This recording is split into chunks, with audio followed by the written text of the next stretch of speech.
Good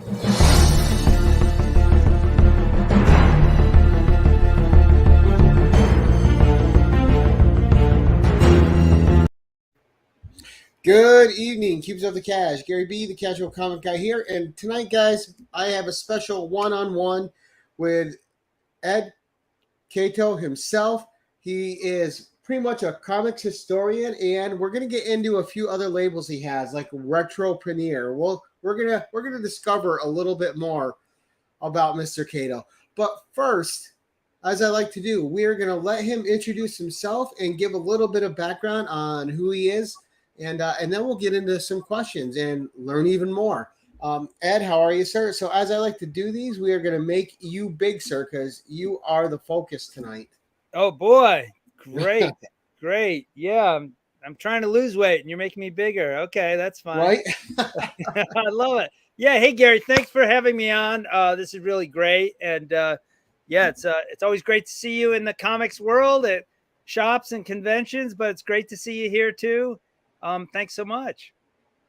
Oh, no problem. So you got your hands in a lot of fires in the comic world, and you've been. I want to before we get to some of the bigger points. I kind of want to hear your history of collecting. You're a connoisseur of the Silver Age mostly, correct?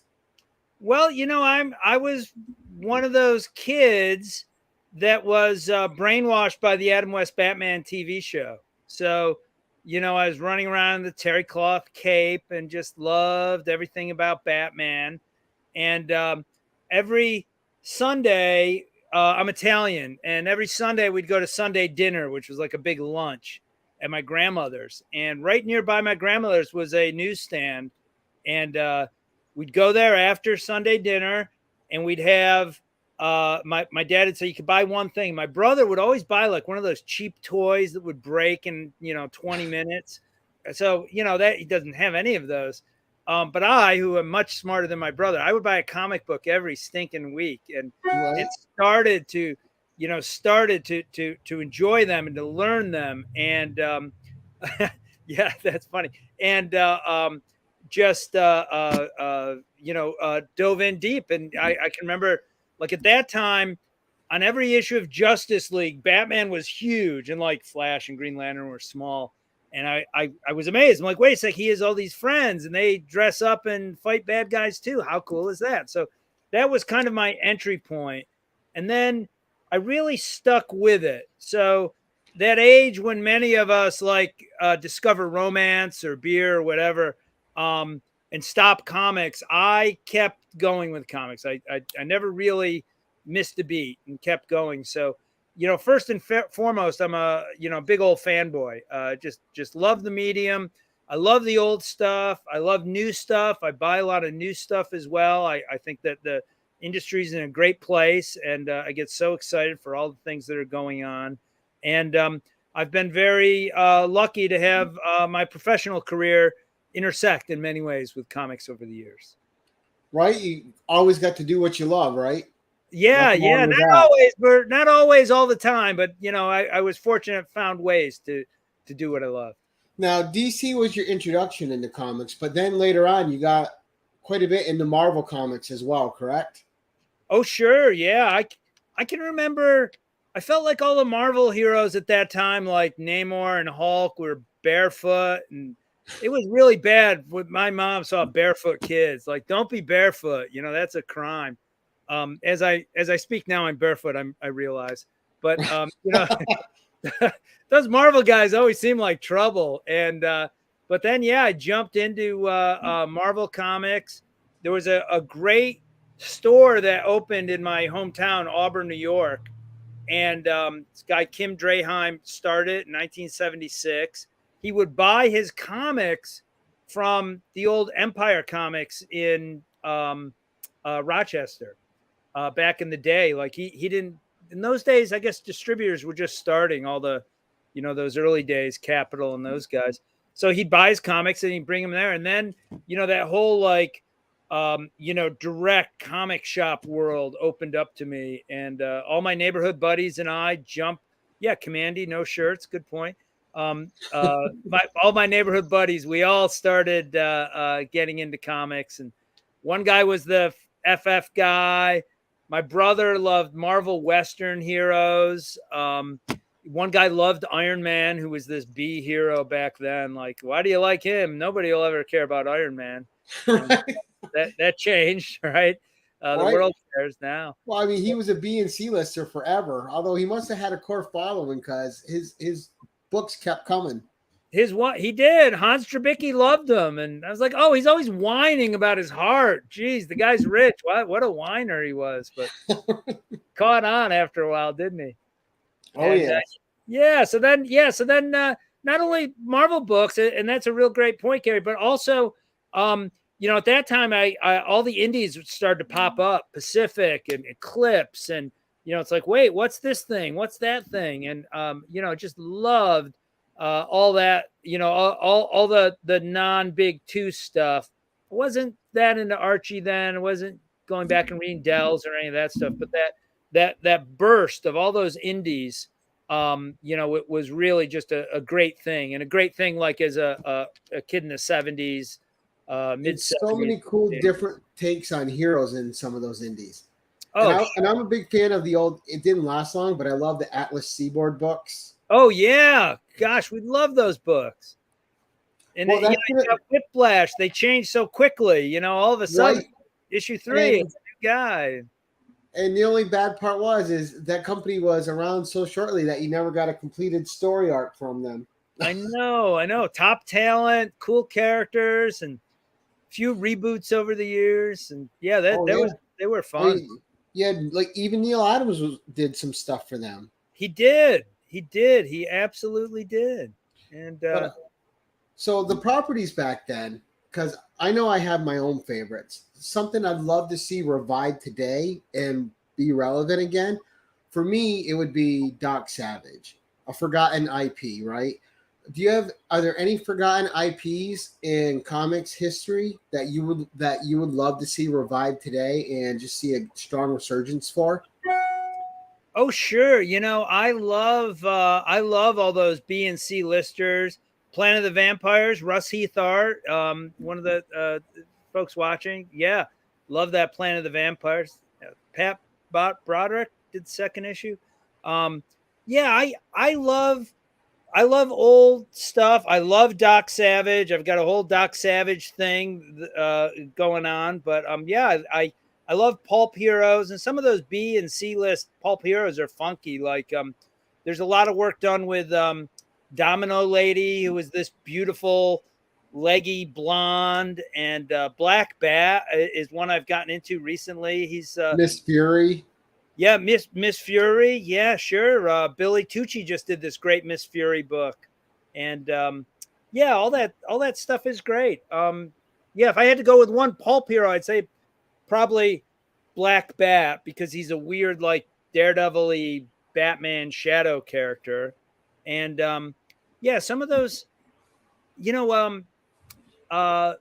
Craig Yo just did a couple issues of a couple volumes of Weird Heroes, and they were brilliant. I could turn to any page and pick one of those heroes and right. Really enjoy the Zebra Man. It's like, okay, Zebra Man looks kind of cool. I like his stripe.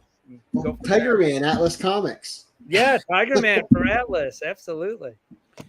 Well, that's awesome. And I remember, it's such a part of my childhood, and I know I've rewatched it recently, and I know how bad it is, but I still guilty pleasure love that Doc Savage movie, which was horrible. But it's really good one we got. And then we had the pastiche novels come out, and they had a great one, which I loved. It was Doc Savage and King Kong, and they just combined him and all his guys greatly with Kong. It was just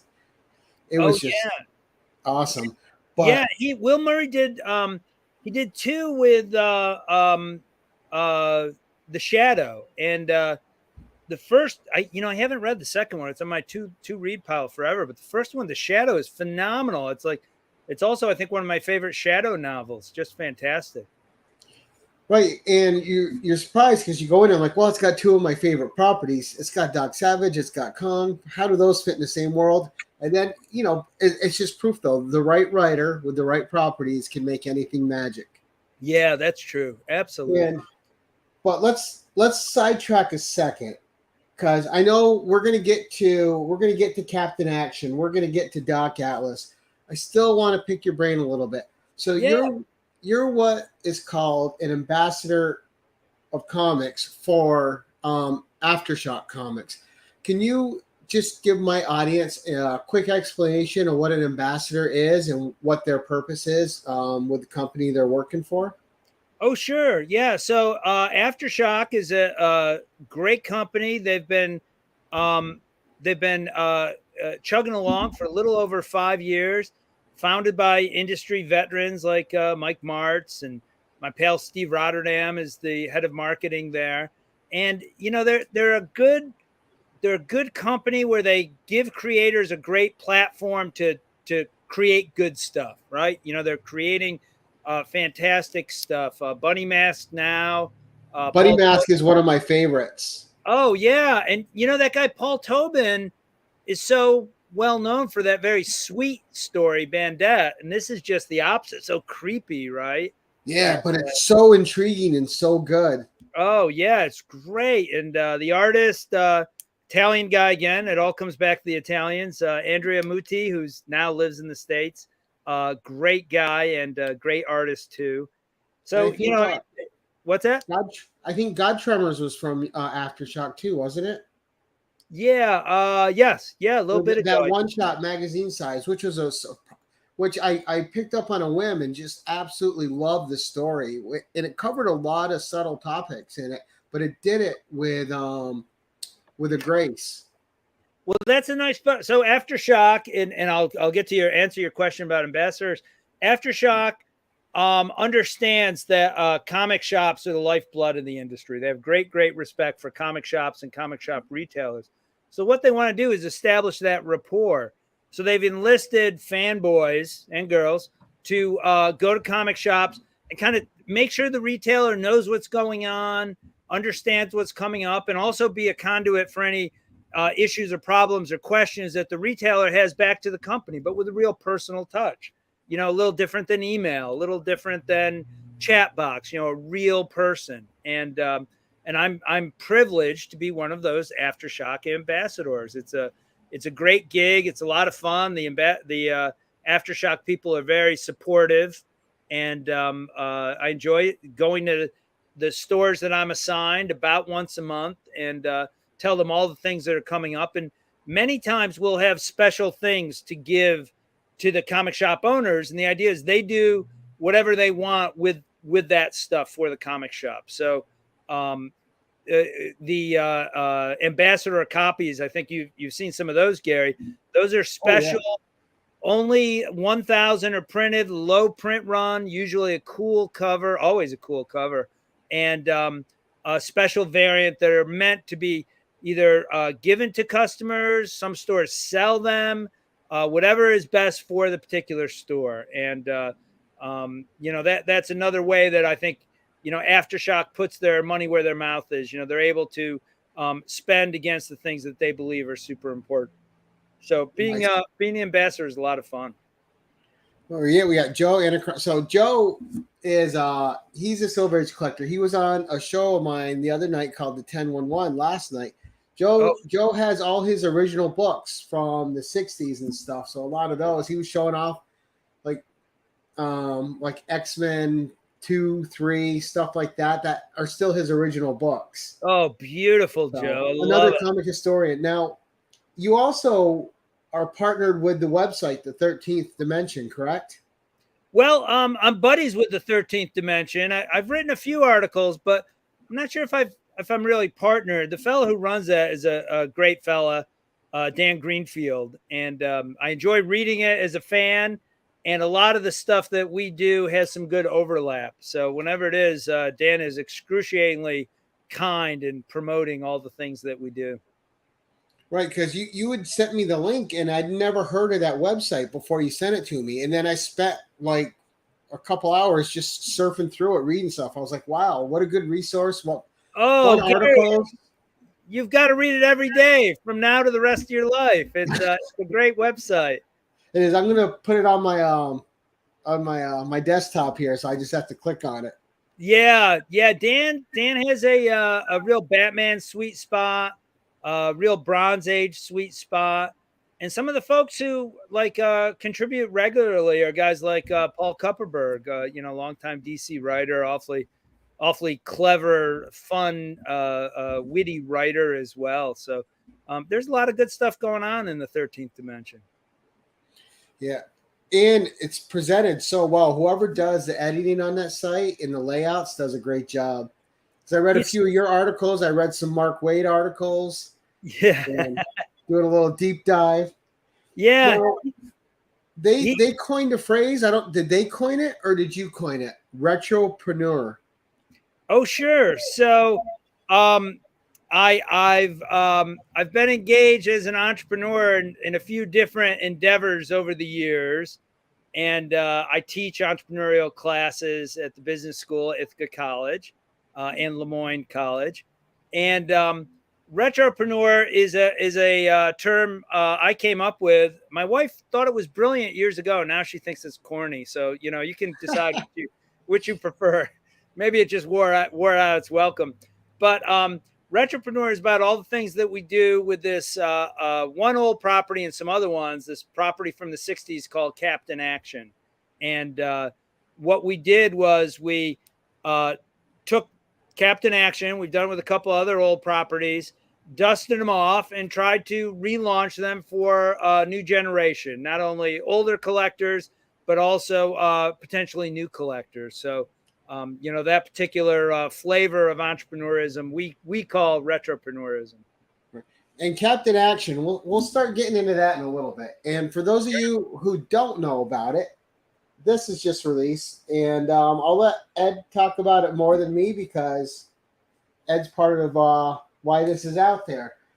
But Captain Action was like a lot of comics, like ROM, like Micronaut. It was a toy first, and it was capitalizing on when it was the boys market trying to compete with the doll market. Now you had the action figures, and you could dress them up in different outfits and kind of make them into Batman, Superman, or whatever outfit they put out, right? Yeah, pretty much. Although Captain Action is way before ROM and all those folks. Yes. So there was this fella who had some success with selling. In those days, the companies would kind of outsource the innovation. So he sold this property called G.I. Joe to Hasbro, which was basically you buy a figure and then you can buy other outfits. And in those days, you wouldn't have a collection of 20 action figures for your shelf. You'd have one figure. And when you wanted to, as someone playing, less collecting, you would buy another outfit. So your G.I. Joe guy would become a scuba diver, an astronaut, or an army guy, or Marine, whatever the adventure called for, whatever your budget could afford to buy those things. And much the same way, Captain Action was his next idea. So he said, look, instead of having this guy change into Army people or Navy people, let's have him change into fictional characters. So Captain Action, you would buy the figure who was a character in and of himself.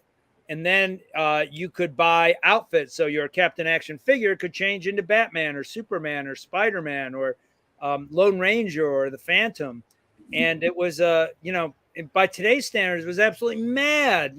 It's incredible to think you get these cross licenses and, show them all in the same package and all in the same TV ad.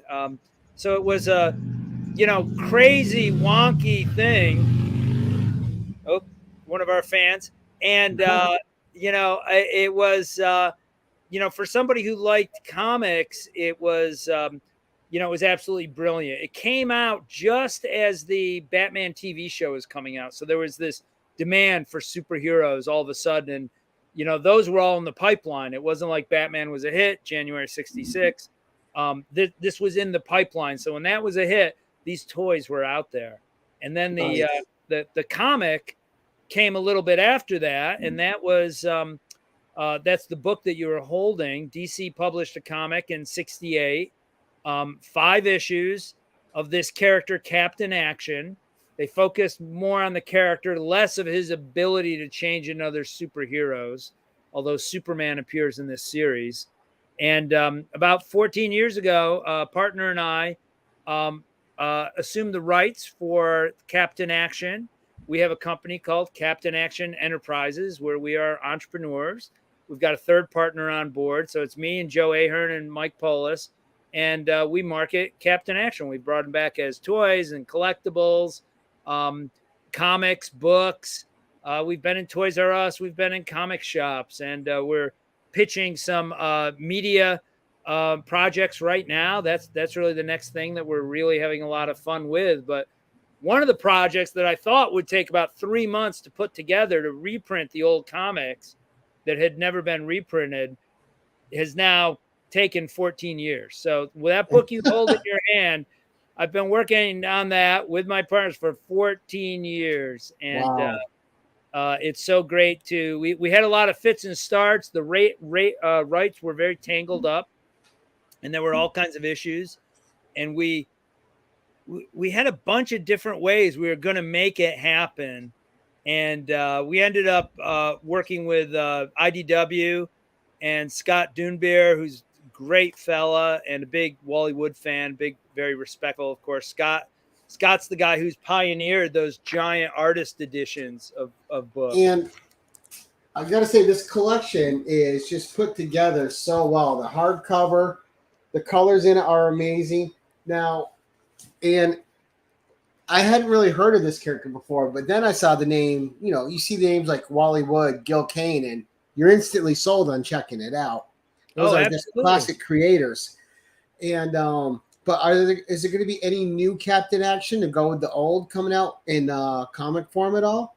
Yeah, sure. So we've had a couple runs. We did a couple series at Moonstone, and then we did a series at Dynamite. And right now we're kind of rejiggering exactly what we're going to be doing and looking for that next best opportunity for the comic book Captain Action. We've had a few prose novels, and we have another prose novel coming out from Moonstone next month. So that's not really a comic, but it's another great Captain Action adventure written by this fantastic writer, Mike Bullock, who really has a sense of like old pulp adventure. If a guy like you, Gary, you love Doc Savage, you'd love that adventure too. I was going to ask you about that too, Doc Atlas. And now so you've got a real love of combining these classic properties. So it hits you with the nostalgia. It hits you with the old sense of adventure, which some of the books today, as good as some of them are, it's like watching an old Ray Harryhausen movie, right? It doesn't lose its magic when you're sitting down to watch it. I could sit down today, watch Sinbad, and enjoy it as much as I did when I'm a kid. And these old properties, they have that same magic to them. Yeah, absolutely. And, that's some of those things that, on one hand could be, hackneyed, but geez, on the other hand, I was flipping channels at my dad's house the other night. And like, what was that? Raiders of the Lost Ark was on TNT, and there was some other adventure movie on TBS. And I was like, in some ways you could say that old stuff is corny, but on the other hand, it sticks with us like that, Raiders of the Lost Ark-y type adventure. Right. When did that come out? 78 or something, still being shown, on a normal Monday night on, cable TV. Just incredible. Right. And there's something about even the Sinbad ones, they hold up. You can see what the effect is, but it doesn't take away from the enjoyment of what it is. Oh, yeah. Yeah, absolutely. And, in the old days, I like the monsters. In my old age, I like Caroline Munro in those movies. So, yeah. James Seymour was it? Yep. We have a question from the audience for you. He wants to know if the reprints with the replica, do they have the replica of the old covers or are they new covers inside? Oh, sure. So that book, our Captain Action, the classic collection, we were super mindful because we all are fanboys. So it was very important for us to be as true as possible to everything as it was originally. So we not only have the original covers, but here you're looking at some of the old ads, like that Dr. Evil ad. That's why I wanted to show it. It's a great highlight. When I got to this ad, I was like, yes. Yeah. So, and that's like all Gil Kane art for the figures. So we've included some letter columns that have letters from future pros like Marty Pasco and Carl Gafford. We have the original covers in there. Yeah, you can see the cover to issue 2, and that great splash page with Krellick, Gil Kane art, Wallywood inks. The very first splash page, Wally Wood. In those days, DC wasn't doing the creator credits. Wally Wood put his name and Shooter's name, who was the writer for the first 2 issues, inked into the illustration. So it was Clever. it was the first time that Shooter got a credited story. And at 16 years old, nonetheless. Yeah, right. As a young kid, supporting his family, just amazing. So yeah, so that's good. And then we did one other thing. If I maybe it's more than you asked, comic book bookworm, No, but that's what we're here for. You keep it going.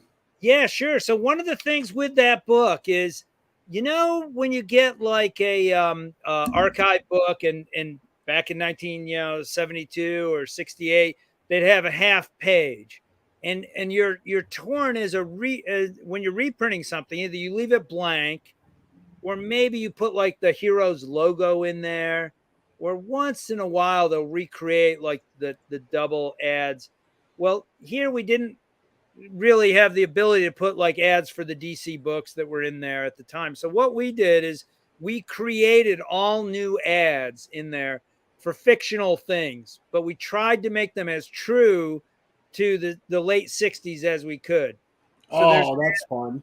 there's an ad for like a fictional Captain Action cereal and fictional Captain Action ice pops. And there's a real one in there too for Captain Action's car that you could buy. And the parachute one. Yeah, that's a full page ad. But those half pages, we recreated those when we proposed it. The IDW guys thought, like, what are you guys crazy? Like, why do you want to do that? Yeah, I think, can you see that half pager? Yeah, it's the Captain Action card game. Although that's something we really did create. But yeah, so we did these fictional half page ads, and the idea is when you're reading that, it doesn't take you out of the Captain Action board game, which didn't exist. It doesn't take you out of the moment. The other thing that Bookworm talked about is the color. So what we did for this, it's so much fun. You'll love it. For this, we were also, on one hand, you could say we were very fussy and thoughtful. And on the other hand, you could say, that we were maniacs and, too into it. And that's probably a fair criticism as well. So we didn't want to just scan old comics. No one knew where any of the original art was in any great capacity. Different collectors have different pages. So we started off getting these Australian reprints. And when they did these Australian reprints of DC Comics, they would do them in black and white. We found these. They're tough to find, Tip Top Comics. And they were just about good enough for us to scan in and to scan in and then to recolor them. So that was our plan going forward. As we were doing this, believe it or not, the guy who had the stats to the old DC Captain Action archives came forward and said, would you like to use these stats? So we said, oh, absolutely. So the art is taken from the old stats. We used colorists who used the old 60s comics as a guide. So they're not colored with any modern shorthand, which I like, but not on old stuff. So Right. very, very true to the 60s. And we even did a thing where we gave every page a bit of a wash, like the old, newsprint. Like the old newsprint? Yeah, so it's not, so things that are white aren't bright white. Things that are left with no color do have just this subtle wash. So when you look at it, you might not even notice it, but the intent is it'll make you feel like, oh yeah, this is kind of like this old comic, but it's on nice paper. So You just got to add one more thing to it in the future. Yeah. You gotta find a way to get that old newsprint smell in it. Yeah, I know. We need that smell. Maybe scratch When you crack those, oh, that's Oh, I part of the know. experience, right? It is. It's so much part of the experience. So much. So yeah, and then we put in extras like full page ads and some sketch pages from Gil Kane, and we made sure there were also 3 artists who weren't involved with oh, thank you very much, Comic Bookworm. We also got 3 artists who were involved with the property who weren't involved with the comic. So Murphy Anderson, Kurt Schaffenberger, and Chick Stone. And believe it or not, through this project, Murphy Anderson became a friend. A great fella, fantastic artist, great fella. Died a few years ago. We miss him dearly. Fantastic family, and we wanted to make sure that they were represented like in this project. They worked on things like the ads and the packaging and the promotional comic. So for this little Captain Action 60s party that we're throwing with this Right. book, it was important that they were a part of it all too, just as much as Shooter and Infantino and Novik and Gil Kane and all those guys, Wally Wood. Right, and that was really part of the selling point because I was already going to buy it because I had asked you to come on. And then when I saw Wally Wood and Gil Kane, I'm like, well, if I would have known about this even beforehand, that would have already been in the collection. Oh, yeah. Well, yeah. And if you're a Wally Wood fan, a couple things like this was the only time really Wally Wood drew the yeah, absolutely. Murphy Anderson, great fella. Just I can't say enough. I could come on and say how great Murphy Anderson is for another hour, Gary. That's a whole nother show. That guy was fantastic. Yeah, this was the only time that Wally Wood really drew the true, in those days, Superman, the Earth One Superman, which he loved. And then if you're a Gil Kane fan, this was the first time Gil Kane wrote and drew a story. So he took over the writing for the last 3 issues, and there's some really good parts in that writing, and some emerging genius parts in that writing. Yeah, there you go. There's Wally Wood's Superman, where Captain Action, the nervy son of a gun that he is, pushes Superman aside. That made me laugh. I'll handle this. He just discarded him like no time, Soups. Yep. Yeah. There's another fan. Superman's like, oh, we should talk about this case. And he's like, sorry, dude, I got stuff to do. Thanks for coming. Like, geez, Captain Action, how about a little respect? Oh, that was great. That was such a good part. Yeah. It is. There's little things. There's like a reference to the Batmobile in there, little kind of throwaway things. And, of course, now if you're a kid and you're reading Mark Waid's World's Finest, there's 1,000 references to, 1,000 different comics, Supergirl, Doom Patrol, everything's in there. But in those old days, it's like, wait a second, that character said something about another character. Wow, that's so great. That makes it all so fun. And while we're talking about Captain Action and Doc Atlas and these properties that you're bringing back, is anyone going to be able to see you at any of the upcoming cons? And if they are, what cons and what'll be there for them? Oh, sure. Yeah. Well, the next big one that we'll be doing is San Diego. We've got a booth at San Diego for Captain Action. And how do we say this? If you are awarded a panel at San Diego Comic-Con, you can't announce it yet as of June 15th. So if we have been awarded a panel by San Diego, we're very grateful. But if we are, we can't announce it yet. Well, that's just unfortunate. Yes. So, so there is, that'll be a big one. And then beyond that, we'll see. We exhibited at New York Comic-Con for years and years. And then locally, I've been involved with some of the upstate shows like Finger Lakes show. I guess we didn't do Captain Action stuff. I did some panels there. Salt City, I did. Ken Wheaton shows are just fantastic. Love the shows in Syracuse. Those are great. Ithacon is a show that I'm associated with. That'll be next um, April 22nd and 23rd, I think, are our dates. The nation's second longest running Comic Con, and the type of thing that typically we do is giveaways, panels, sell stuff, all the usual. But it's always great to meet fans, talk with people, and half the time we're trying to sneak away to go dig through the back issue bins as well and find some treasures too. And how did you guys hook up with IDW as your publisher? Oh, sure. So when we started Captain Action, we reached out to all the different publishers, and I was involved with a couple things back then. I worked for Reed Elsevier. That's the group that spun off Reed Expo that does shows like New York Comic Con. And then a partner and I started this agency called Bonfire Agency, which was very much a marketing firm that was focused on pop culture. So we began to know a lot of the publishers and all the different folks.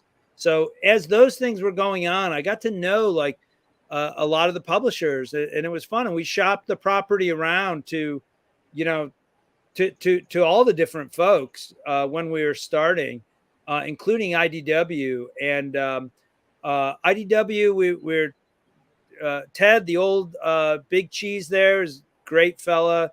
And talked with Scott back in the day. And then we kind of did a lot of things with other people. But, all of Scott's books, I just love to buy and put them on my shelves and hide them from my wife when they come in the house because they're so big. But they're great, all those IDW artisan editions. And Scott has a real love and appreciation for folks like Gil Kane and especially for Wally Wood. So as we kept on trying to figure out how to make this thing happen, how to do it, we kind of came full circle, and we came back to IDW through senior management. And Scott has always been a big supporter, very kind fella, and we're so glad we got to do this dance with Scott and IDW. And in fact, I don't know if you saw, but on Bleeding Cool, there was an article about Penguin Random House, the new distributor, listing the top books at IDW. You guys were number 3. Number 3. They called us a surprise hit. And so we're just so thrilled about that. It wasn't a surprise to me. I knew it'd be wonderful, but that's like every parent. My kid is the most beautiful kid ever. Right. Of course, my kid's so brilliant and attractive and smart. But yeah, but what a good feeling of validation, though, right? Oh, absolutely. I mean, yeah, we got beaten out by Kanto and Teenage Mutant Ninja Turtles, and yeah, those are great things to be beaten out by. That's okay. Now, being a comic historian, I got what I consider a pretty tough question for you, and this is just me picking your brain about not really comic knowledge, but your comic. Well, what defines them for you? So I want your top 5 defining moments in comics history that just changed the landscape in some way or other throughout comics history. Oh, like comics or events that change? Right. It could be anything as long as it's comic related. It could be a comic storyline. It could be like when the Comics Code Authority came out. It could be anything as long as it's related to comics. Just your top 5 things that you think changed the landscape of what comics were. Okay, sure. All right. Let's go. Here we go. Number 1, Lev Gleason enters comics and begins to publish comics, like starts with Silver Streak, then Daredevil, and then Crime Does Not Pay. He's the first guy to really celebrate the creators. In fact, he put himself and his 2 partners on the cover of every magazine. He was quite the trippy guy. I've learned a lot about him through his nephew's recent biography, but that was a big deal. And I think that it's kind of hard to understand what a big deal Crime Does Not Pay was back in the old days. Number two, Batman TV show, 1966.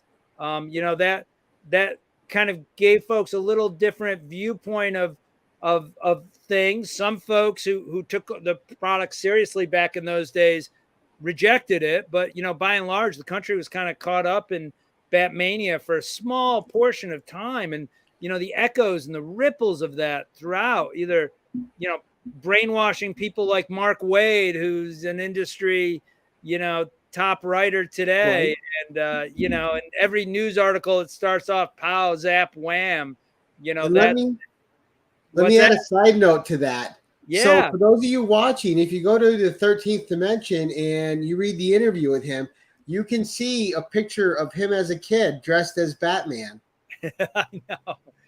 I know. Yeah, just bananas, right? Bananas. I didn't mean to sidetrack you. I just thought that was worth noting to the viewers. It is. Yeah, it's a great, 13th Dimension is a great site. And the thing we did with 13th Dimension, yeah, there you go. The thing that we did with 13th Dimension was Dan Greenfield, the editor of 13th Dimension, wanted to do Captain Action Week.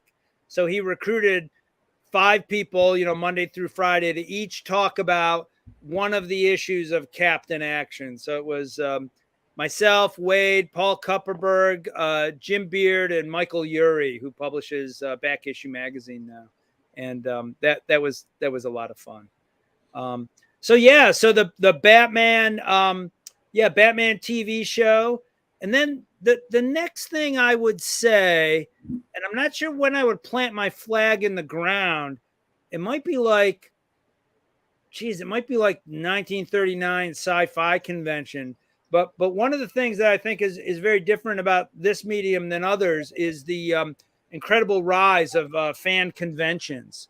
So, maybe you'd say like San Diego Comic-Con starting, 50 something years ago, or the sci-fi convention that started before. But, that's something that, gave like a level of accessibility for the professionals and the fans, and also a level of collectability. If I always say, if you love rock music, you're probably not going to hang out with Neil Adams.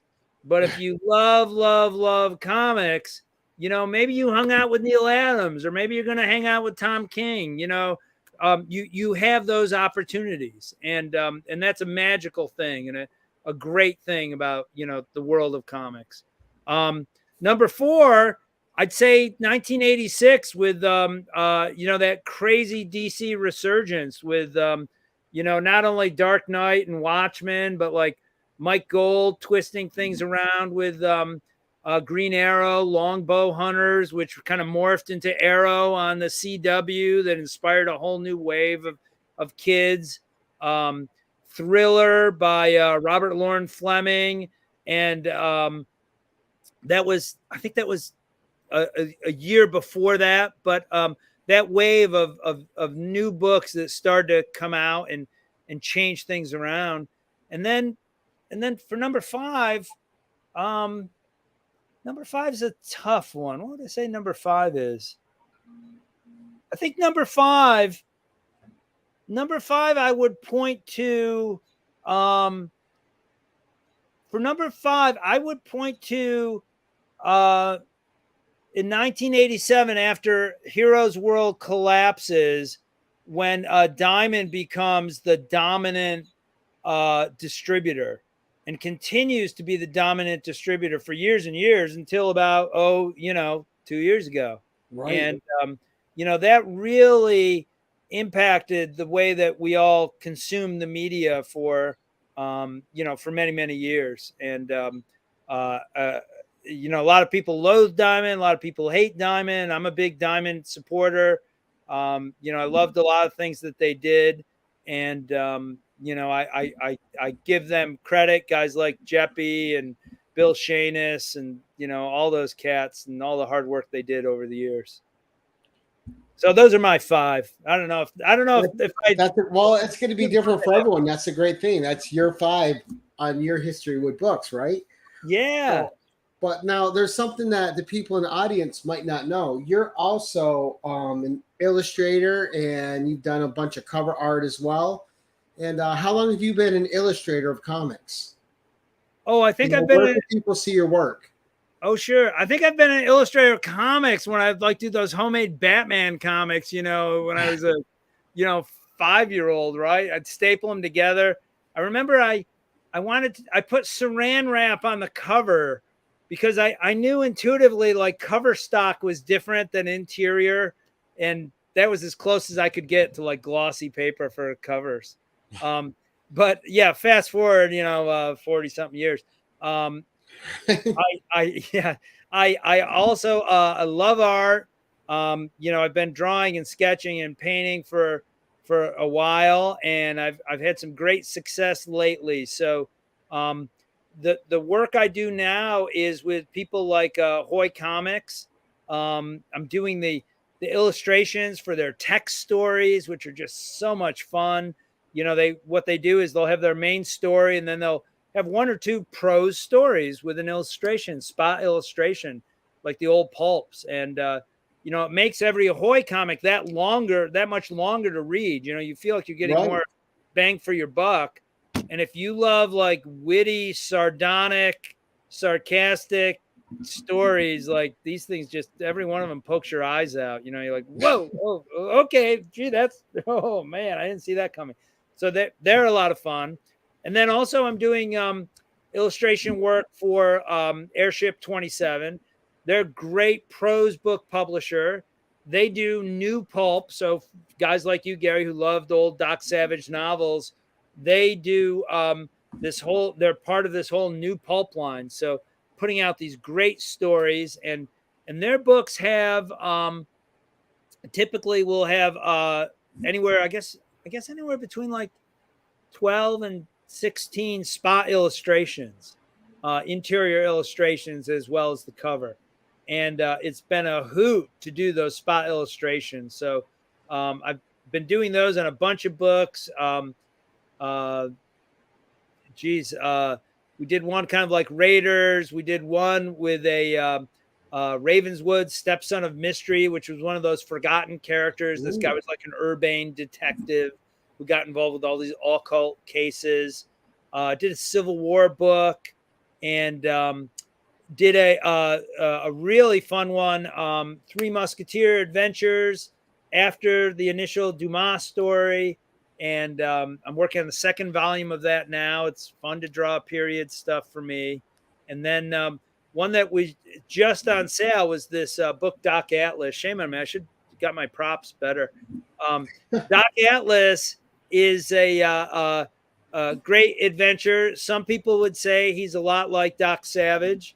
I would probably say those people aren't wrong, but he's a completely different character, but really embraces a lot of the heroism and adventures of a character like that. So for the Doc Atlas book that now Airship 27 is publishing, we have 3 stories in there, and I did the interior illustrations and the cover. I got promoted to cover artist, so that's a lot of fun for me, and doing more painting with that sort of thing.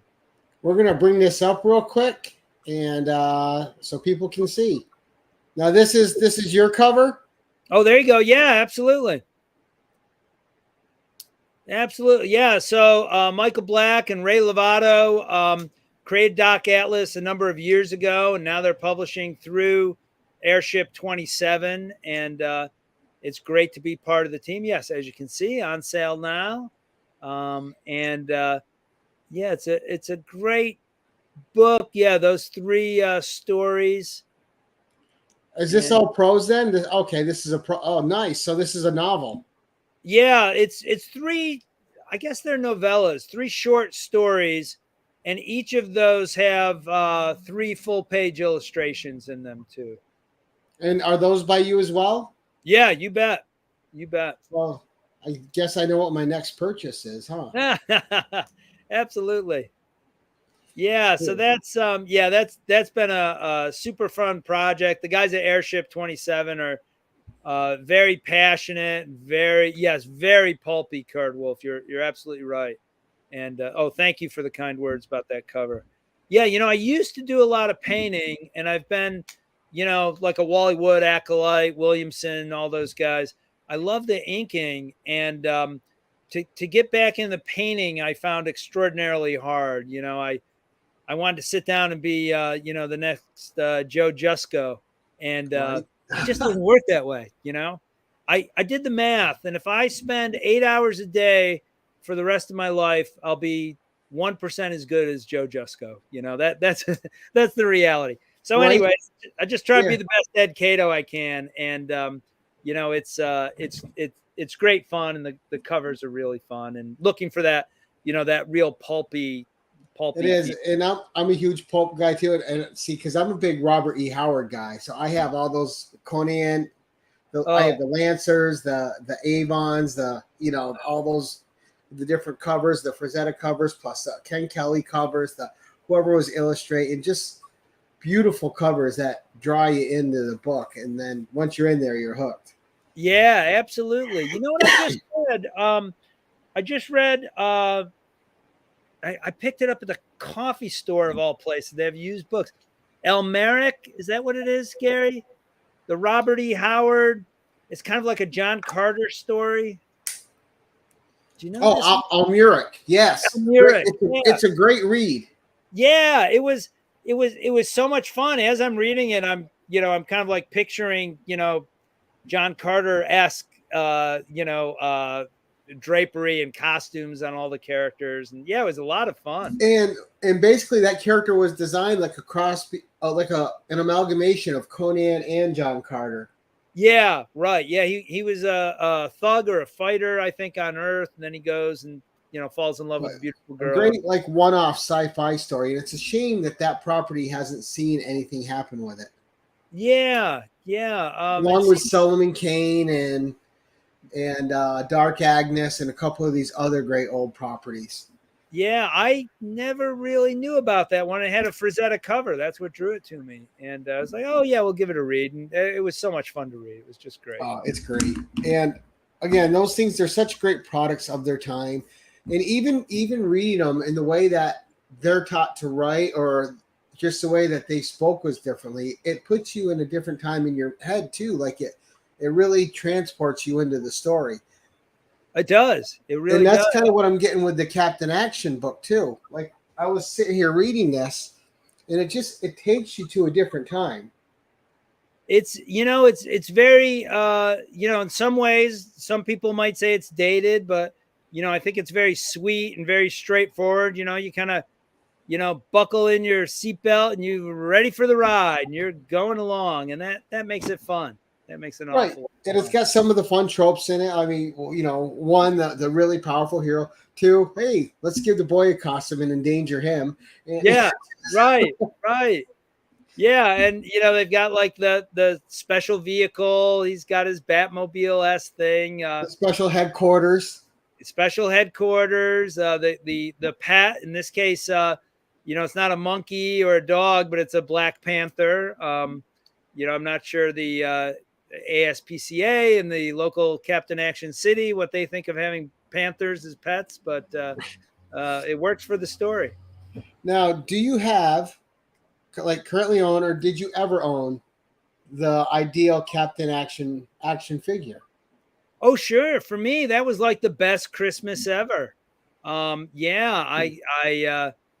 Claus brought that, and then my parents bought me some for my birthday, and it was fantastic. And in those days, there wasn't that plethora of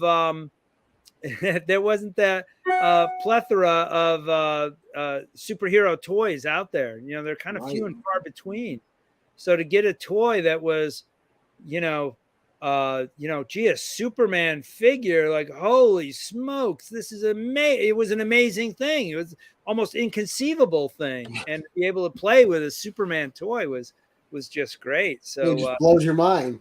It blew my mind. I mean, it blew my mind so much that I'm here now. So yeah, no, it's a great experience for me to go, as that little kid to, being so involved with this project, and just so much fun. Now, I got one last question for you before we wrap this up. We're hitting our hour mark. Oh, sure. And, it's gone by fast because it's been a great conversation with you. Yeah, thank you. Great watchers too. Great comments. Oh yeah, the comments are always hopping. It's nice. But my last question is, what has been the greatest influence on your career in comics? The greatest influence in my career in comics, the stuff I do. I've gotten, I think, so many guys that were creative heroes to me over the years have been exceedingly kind to me over the years. So, you know, I'm reading Paul Levitt's Legion in high school and college, and then I ask him for help with things, and he always says, "Yeah, sure, Ed, let me help you out." And it's like, oh, how kind, and that's happened a lot. And folks like him, and the late Neil Adams, um, was super kind and helpful, and I miss him dearly. He was very sweet and very sweet family. Um, Joe Kubert, I was privileged to know a little bit as well, and Joe also was one of those folks who, Joe was also kind of no nonsense for a guy who spent so much time his time in comics. He'd be like, "Are you getting enough money for this? Do the economics work?" He'd kind of always be thinking like that, not like, "Oh, I love Hawkman so much." He's like, "Well, is this enough?" Very pragmatic. So I guess, gee, I hope it's not a cop out, but I'd say like the kindness of all the folks who are your heroes. I think in comics more so than anything, those people are always seem very willing to help out, the next guys, and that's one of the things that I've been able to take advantage of, and I've been so grateful of as well. Right. And, it keeps the passion alive for what you do. So, and It really does. It really does. and then of course we'll get right back to it. It helps you be an ambassador for the next generation coming out. Yeah, sure, right. You try and pass it along, and all those guys show you how it's done, and you're like, oh boy, if Neil Adams can spend time, being kind to you and helping you, like, how can I, as just an ordinary schmo, not be kind to that next person, and that's a wonderful thing. Nice. Well, I think that's a great answer. Yeah. Because it's always the kindness that's the biggest influence in anything you do, right? It's the negativity or it's the kindness. It's one or the other. Hopefully you get fed the right one. Yeah, you hope, and you hope you can pass along the right one too. So that's very great. Yeah. Well, we'll wrap this up. And first, I want to say thank you to the chat who came in here tonight and was very active and very supportive. Thank you, guys. I know this was an impromptu show. I only do these once in a while when I have a special guest. My other shows are always scheduled. Ed, I want to thank you, sir, for making the time to come on my small channel and just give me an honest, great review, and for alerting me to this book, which I'm absolutely loving and enjoying, and I'm getting a great retro trip from. Oh, that's good. Does alerting you to it means I pressured you to buy it, and which might be the case too, Gary? Oh, no. It was as soon as I saw it, it was something that was right up my alley. So, oh, that's great. Well, I'm glad you enjoy it. I hope you're enjoying it. See, because what you guys don't know is Ed was very kind to give me a few pages to read, but I was already hooked from the first page, so I had to have the whole thing. That's great. That's fantastic. I mean, just this opening. Just this opening black and white shot here. Yeah, great Wally Wood. So there's the hero punching the first bad guy, and then you turn and you get that, which just reeks of old sci-fi pulpy goodness. Yeah, that's a Gil Kane illustration with Wally Wood inks. I mean, like, holy smokes, how can you go wrong with those? Yeah, exactly. Comic Bookworm has it right. It was a retro fun show. Yeah, absolutely. Thank you so much. But Ed, thank you. I really do appreciate it. And hopefully I'll run into you at Rhino's Comics soon. Rhino's Comics is a great shop. Love those guys in Rochester. And Ken and Chet and all the gang there. So much fun. Absolutely. And maybe next time you're up, I can, bend your arm a little and get you to sign the book for me. Oh yeah, sure. Yeah. I'm so shy about those things. Yes. I'll be glad to. A little self promotion never hurts, right? Oh gosh. Anything you need, Gary. Glad to do it.